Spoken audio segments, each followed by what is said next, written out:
మూడేళ్లుగా సెట్స్ పైనే ఉన్న హరిహర వీరమల్లు అక్టోబర్లో రిలీజ్ అవుతుందంటూ నిర్మాత ఏఎం రత్నం ప్రకటించారు. ఈ న్యూస్ పవన్ ఫ్యాన్స్ కి మింగుడు పడకపోవచ్చు. నమ్మకం కష్టమే. పవన్ 25 రోజులు డేట్స్ ఇస్తే సినిమా పూర్తవుతుంది అంటున్నారు నిర్మాత. ఇందులో నిజమంతా? హరిహర వీరమల్లు సిచ్యువేషన్ నిర్మాత మాటలకి భిన్నంగా ఉందా? Have a look. Pawan Krish combination లో హరిహర వీరమల్లు తీద్దామన్న ఆలోచన వచ్చి 4 ఏళ్లు దాటింది. 2020 జనవరిలో PSPK 27 అనే వర్కింగ్ టైటిల్ తో ఫోటోషూట్ నిర్వహించారు. అదే ఏడాది సెప్టెంబర్లో మొదటి షెడ్యూల్ మొదలైంది. ఈ సినిమాను పక్కన పెట్టి భీమ్లా నాయక్, బ్రో పూర్తి చేశాడు పవన్. ఓజీ ఉస్తాద్ భగత్ సింగ్ ను మొదలు పెట్టాడు.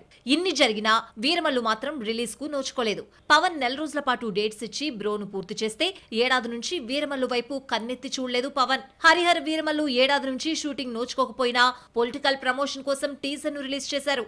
సినిమా 2 పార్ట్లుగా ఉంటుందని నిర్మాత ఏఎం రత్నం తెలిపారు. ఎవరు ఊహించని విధంగా సినిమాను ఈ ఏడాదే రిలీజ్ అవుతోందని తెలిపారు నిర్మాత.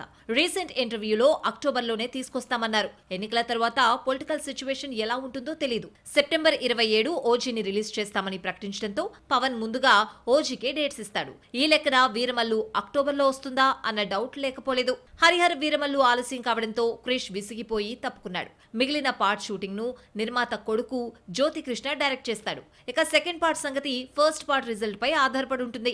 జ్యోతికృష్ణ గతంలో నీ మనసు నాకు తెలుసు, ఆక్సిజన్ డైరెక్ట్ చేశాడు. ఫ్లాప్ డైరెక్టర్ ను తీసుకురావడంతో సెంటిమెంట్ గా ఫీల్ అవుతున్నారు అభిమానులు. పవన్ కళ్యాణ్ డేట్స్ ఆయన చేతుల్లోనే ఉండవు.